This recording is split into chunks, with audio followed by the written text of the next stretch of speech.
Okay, first of all, I know the history behind the WNBA. I know that both of those cities have had teams before and they got us where we're at, so I'm thankful for that. In the WNBA, some players show up, do their job, and go home. Then there's Sophie Cunningham. She walked into the most talked about team in women's basketball, immediately made her presence felt, went viral overnight, and then sat down to reveal what it's really like playing alongside the most polarizing player on the planet. What she shared didn't just surprise people. It shattered the narrative most fans had already decided was true. To understand why this matters, we need to go back to January 31st, 2025, the day Sophie Cunningham's career took an unexpected turn. She had spent 6 seasons with the Phoenix Mercury, building a reputation as a tough, reliable guard who could shoot with precision and fearlessly battle anyone. Then came the news: she was traded to the Indiana Fever. Not just any team, the Fever. Home of Caitlin Clark, the most scrutinized athlete in women's sports. A franchise surrounded by more cameras, controversy, and national attention than any other in WNBA history. The trade itself was historic, a massive 10-team megadeal that shook the entire league. Cunningham wasn't eased into her new environment. She was dropped straight into the storm.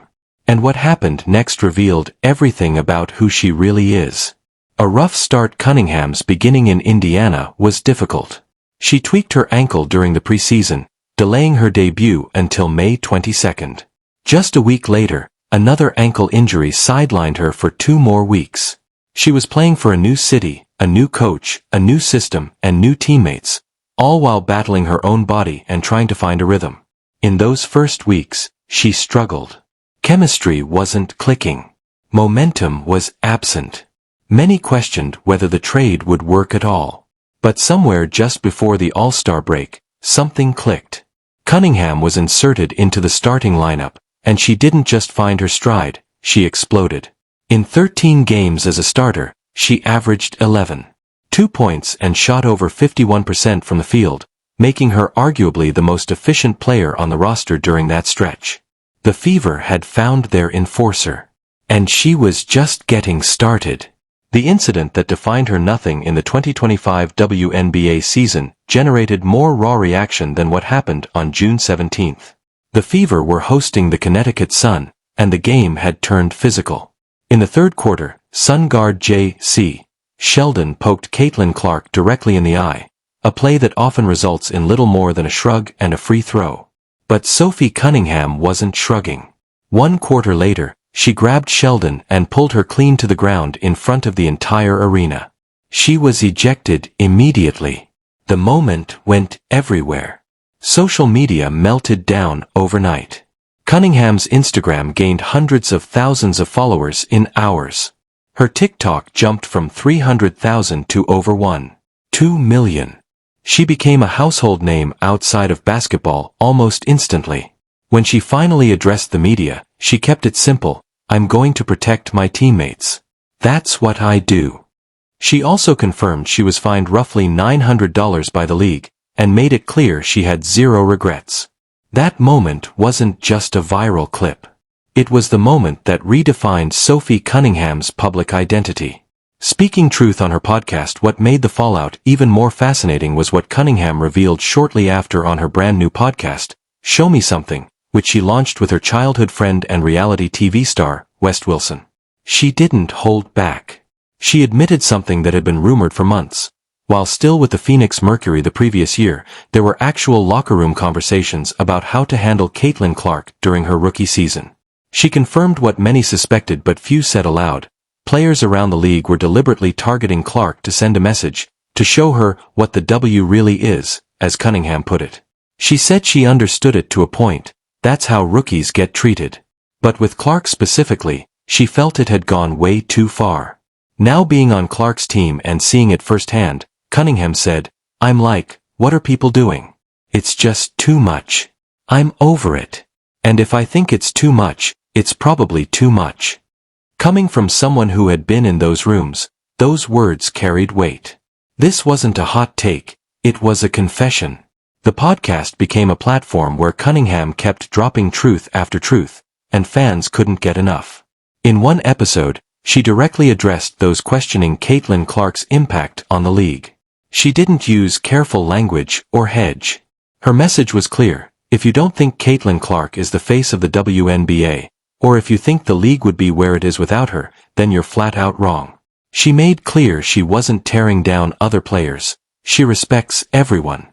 But denying Clark's role in transforming women's basketball made no sense to her.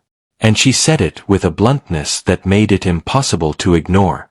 For a league that has had an ongoing, complicated internal debate about Clark's role and reception, hearing that from a veteran insider carried serious weight.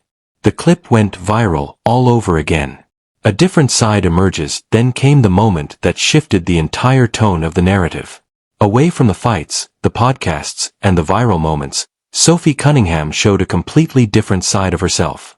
In November, she showed up to volunteer at the annual Aaron Nesmith charity dinner, serving food to local families, completely mic'd up, her words caught on camera. She looked at a room full of people and said, "This is what we're here for. We're here for you." And here's the part that hit different. She wasn't under contract. Her one-year deal with the Fever had already expired. She had no obligation to be there. She wasn't getting paid. She just showed up, sleeves rolled up, and served. Fever fans lost their minds. The clip of that moment spread just as fast as the J.C. Sheldon fight. Comment after comment begged the team to sign her for life. People who had never watched a WNBA game started paying attention. This was the other half of Sophie Cunningham, the farm girl from Columbia, Missouri, who credits a childhood of hard work and faith for every ounce of who she is. And then she started talking about Caitlin Clark off the court. What she said caught almost everyone off guard. People had built up this image of Clark as someone almost untouchable, a polished, composed celebrity athlete who glides through life with effortless grace.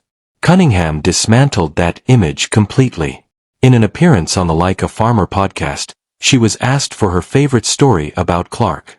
Her answer was so honest, it almost felt like she was letting a secret out. She said Clark is a normal human being, that she truly just loves basketball. And then she called her, and this is the word she used, a big old dork. She said that when you first meet someone who has that much attention following them around, you don't know what to expect. You brace yourself. But what she found instead was someone completely goofy, humble, and real. She said Clark is the biggest dork you'll ever meet, and that she loves her whole vibe. For millions of people who only see Clark through highlights, endorsement deals, and press conferences, that description felt like the most human thing anyone had ever said about her. The off-court dynamic between the two of them became its own storyline. So when someone asked Cunningham which of her teammates she would least trust to run her social media accounts, she answered without hesitation, Caitlin Clark. 1,000%. Because Clark is, and Cunningham said this with full affection, a starter. As in, she would start drama. She would post something and watch the chaos unfold. This matched perfectly with how these two interact on their actual social media. Constant light-hearted jabs, inside jokes, mutual trolling that their fan bases eat up. In August, Cunningham posted a video with teammate Lexi Hull in swimwear and pitched it as a recruiting plea for bikini sponsors, joking they were Indiana Fever mermaids headed to a game. And Clark eventually showed up on Cunningham's podcast radar, too. The Show Me Something account responded to a fan asking about a Clark appearance with one word, soon. Which, by the standards of how these two communicate publicly, basically confirmed it's happening. But underneath all of this fun was a season that went sideways in the most painful way possible. By August, the Fever were in an injury crisis that looked almost impossible to believe. Caitlin Clark, limited by a groin injury, bone bruise, and quad strain, played just 13 games the entire season. 5 players, including Cunningham and Clark, were eventually ruled out for the year. At one point, the team was so short-handed they qualified for an emergency hardship exception. Cunningham herself had been rolling until August 17th, when Connecticut Sun guard Brianne January stumbled into her leg and tore her MCL. Surgery followed. Season over. The woman who had fought her way into a starting role, averaged over 11 points per game as a starter, and become one of the most beloved presences on the team, gone before the playoffs even started. She watched from the bench as a decimated Fever squad somehow pushed the eventual champion Las Vegas Aces to 5 games in the semifinals. The resiliency of that team was staggering. But for Cunningham, it had to sting watching it all unfold without her. What happened after the season was almost as interesting as the season itself. With her 1-year, $100,000 contract expired, Cunningham became an unrestricted free agent in a league whose entire future was uncertain. The CBA negotiations between the WNBA and the Players Association had stalled. Nobody knew what the next season's salary structure would look like, or even when free agency would officially open. To understand why this matters, we need to go back to January 31, 2025, the day Sophie Cunningham's career took an unexpected turn. The trade she had spent 6 seasons with the Phoenix Mercury, building a reputation as a tough, reliable guard who could shoot with precision and fearlessly battle anyone. Then came the news: she was traded to the Indiana Fever. Not just any team, the Fever. Home of Caitlin Clark, the most scrutinized athlete in women's sports.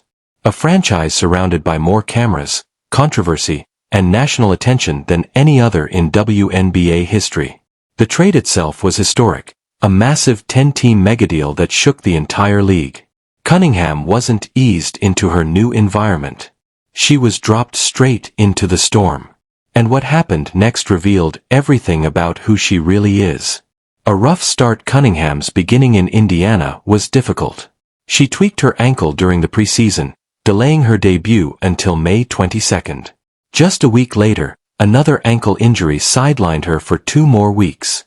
She was playing for a new city, a new coach, a new system, and new teammates, all while battling her own body and trying to find a rhythm. In those first weeks, she struggled. Chemistry wasn't clicking. Momentum was absent. Many questioned whether the trade would work at all.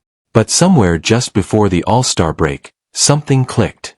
Cunningham was inserted into the starting lineup, and she didn't just find her stride, she exploded.